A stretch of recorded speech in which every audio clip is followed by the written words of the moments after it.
Yes, I've been out here a while. It's hard to remember just how long I've been out here now.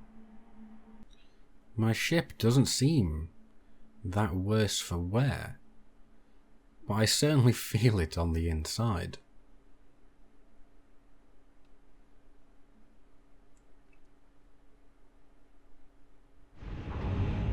It's time to start moving again.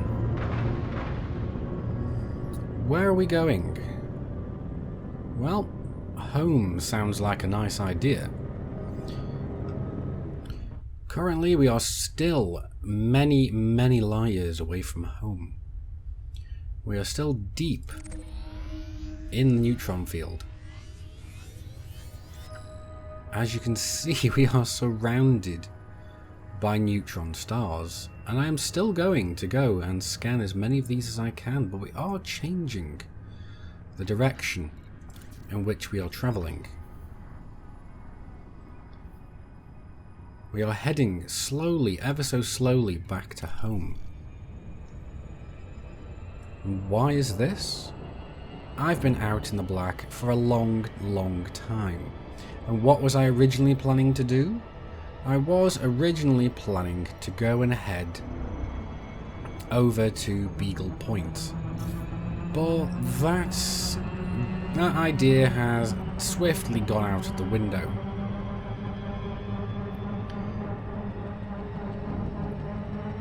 It quickly became apparent that I didn't have the time or the ability. It quickly became apparent that I did not have the time to invest into getting there, especially with everything else I had to be done. Especially with everything else I was trying to do. 4, 3, 2, 1, engage. So yes, it's time to make our way back towards civilized space.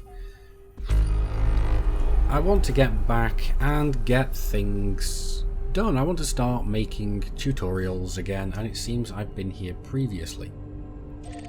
Right, just goes to show how space crazy I'm going.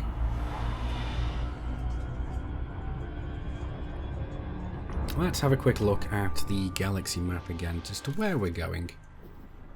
So we're heading over here. Have I scanned this one? No, I haven't. And no, I have not scanned there either.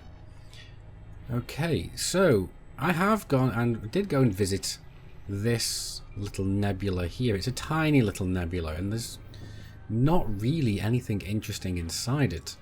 And everything around here has been scanned previously. Well, inside the nebula at least anyway. Frameshift drive there are way too many systems out here, because this place is extremely chock-a-block full of neutron stars, as well as every other type of star, but I'm just showing up on the neutron stars. And currently we are travelling around using the economic route, so I could quite happily go about 1,000 light years without needing to refuel. The only downside to that is that it would be several hundred jumps, and I just do not have the patience for this. But what I'm going to be doing is moving through each of... well, basically moving through the neutron field, heading towards inhabited space once more. Fuel scooping complete. I want to get back and sell my data. I want to see how close I'm going to get towards elite. I'm hoping that by this point I have enough data stored up in my ship's computers that I can rank up with the Pilots Federation to become elite in exploration. I'm not entirely convinced, however, but I should hopefully be a lot closer to my end goal. But I do need to go and start scanning the systems on the way back as well, and if it does turn out that I am not quite at elite status, I can go out again quickly and just pick up what I need. Work out exactly how many things I need to scan and go out for that. Because I know how much I get for each of the stars. I know how much I get for each of the planets. The problem is I've completely forgotten how many systems I've been to. And all the systems are starting to look alike at the moment. Then again, that's not strictly true. There's always subtle differences. Well, not even subtle differences. In some systems, the differences are actually quite dramatic. Fuel scoop disengaged. Let's see what we've got in here. Ooh, this looks interesting. We have a water world, and I'm definitely going to go and scan that one. Have we got anything else interesting in the system? Not particularly. But either way, let's go and scan this one. We'll go and find out if it is terraformable, and judging by the distance from the star, I would guess that it isn't. But I could very well be wrong. So let's go and find out, shall we? Okay, here we go. Let's go and see what this... see if this is a really special water world or not. I'm curious to see whether it's terraformable or not.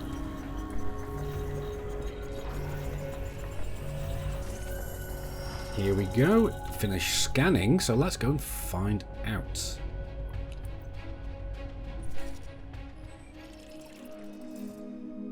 Nope, I did not I did think it would not be terraformable. It is only half a G as well. I think the planet itself is actually too small, really, to be properly terraformed. Either that or it's just too far away from the star. I do believe, actually, yeah, if that's 282 Kelvin, I believe that's going to be extremely cold. So, yeah, nothing really that interesting in this system. A water world, though, is still a water world, and regardless of the size or whether it's terraformable or not, it's still a good little money earner. Frameshift drive charging. Now, I hear a lot of people say, well, you're not a true explorer unless you go and scan everything in the system. No, that's not true in my eyes. The first time I went out, I scanned everything, and what I was really looking for is an experience. I wanted to go and experience things that I couldn't really experience in inhabited space. I couldn't experience nebulae, so I went to 3 of the larger nebulae even. And then that was great. Netted me a bit of profit. Oh, another neutron star. Don't know why I'm acting surprised. This is where I plotted my route. And then the second time I went out is when I decided to go to Sagittarius A. I wanted to go and see that, and I wanted to get my name on a few things. But now, this particular trip here, this is my 3rd major outing, and what I want this time is to get to Elite. I know I've said this previously, but I feel like I just wanted to reiterate the point, and what I want to do, well, not what I want to do, what I need to do in order to get to Elite is I need to earn so many credits through scanning of planetary bodies, or celestial bodies, I should say. Or astronomical bodies even. Celestial bodies. And basically, I'm trying to do it in the most efficient way possible. So, I'm trying to get the average price of a system I visit, the average value of a system that I visit to go up. So that's why I'm mainly going to neutron stars, because they are the second highest payout of all the stellar bodies at least. Fuel scooping complete. I mean, out of all the stars and so on, the neutron stars are the second most valuable, first being the black holes. Disengaged. So that's what I'm doing. I mean, I could go and scan these planets here, the gas giants and the 2 little rocky moons, or the 2 little rocky planetoids and so on, but there's no real need. The only time rocky or even metal-rich planets are worth scanning, if you want to get to Elite, is if they're terraformable, and there's no real way of knowing if they are or not. Now, Earth-like worlds, water worlds, anything like that, they're always worth scanning. Even ammonia worlds, those are really nice to scan as well. They're not quite as good, but they're good enough. But what I'm still looking forward to seeing is something interesting. I wanted to, I've basically spent the longest time trying to find a system with a black hole and a planetoid, or a landable planet orbiting somewhat close so I could actually land on it and see it from planetary surface. And in the 30 odd black holes I've seen in this particular trip, not a single one has provided me with what I wanted. But right, we've got to the final point here. Where are we going? Which way? That way. So let's go and have a look. Might try going here. Will that jump us through both these? No, it won't. So let's change this back to the fastest route. And I've been to these ones already. Actually, I haven't been to this one, so I'll stay going to this way. And we'll get to the opposite side of the... Oh, no, don't want to start going too far forward at the moment. I know I'm going space crazy, but I'm not that space crazy. I don't want to end up going too close to a neutron star because they may look small and harmless, but they are deadly up close. So let's move on and find out what other sides the galaxy has to offer. Now this is something I've missed. It's been a while since I've jumped into a system that is not a neutron star. Been a while since I've jumped into a system without for the first thing I see being a invisible harbinger of doom. A little pinprick of white hot fiery gravity distorting death. Little dramatic, yes, I know. But like I said, it's been a while since I've seen normal stars because I just jump from neutron star to neutron star. Occasionally, yes, I do have to go and refuel, but it is nice just not thinking about it for a while and just thinking about getting back home to the Wolfpack and everybody who may potentially be missing me.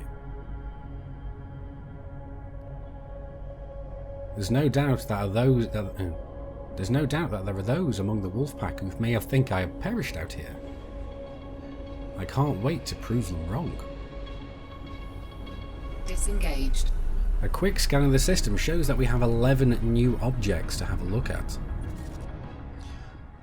And whereas not a lot of these look to be of much interest, they do look kind of interesting in themselves, but potentially not enough for me to go and scan them. Because a lot of these are going to be high metal content. If they are terraformable, they will be worth a pretty penny, and if not, then they will be worth virtually nothing. So I don't see... there's not much of an incentive to go and scan them, pretty as they may be. So I head back into the galaxy map to plot my route again. Off again to another system of potential fiery destruction and doom. But as long as we are careful and not too complacent, we will come out alive. Now yes, it may sound that I am being a little bit over pessimistic when it comes to neutron stars, but these really are deadly things. They are barely visible, yet their reach extends extremely far. 4, 3, 2, 1, engage. Now why are neutron stars so dangerous? Well, let's see. We've just jumped into a system with one. Where is it? There, we found it. And there it is. That tiny little prick of light right ahead of us. You could quite easily mistake that for one of the distant stars, but no, that is only 0.23 of a light second away from us. Now looking back at the map again, it looks like we are in yet another... well, we haven't even moved that far. But we are making slow progress back, and we still have a lot of neutron stars. Now, like I said, I don't want to come back too quickly because I do want to stand the best chance of getting to elite status. And with all these neutron stars around here, it's like a buffet of credibility with the Pilots Federation that I don't want to pass up. So I am going to be making my slow way back through all these neutron stars. I mean, just have a look. We've got two here that are right next door to each other. More neutron stars, more neutron stars. Now some of these are going to be black holes that are disguised amongst the neutron stars, because we cannot really distinguish between the two of them when we are in this view of the galaxy map. I could set this to realistic and be able to spot black holes a lot more easily. The only issue I have with that is that I will not be able to switch off any of the other classes of stars. I will have to see everything, and then to me it will be like trying to find a needle in a haystack. But again, it is time to spool up the frameshift drive. There we go, see the sphere of influence of that neutron star. But as I said, we will spool up the frameshift drive, head on to the next system, and slowly but surely make my way back. I hope you've enjoyed this video, guys. Remember, I've been Commander Chaos Wolf, you guys been epic. I will see you soon. But until then, Commanders, keep flying and stay shiny. Engage.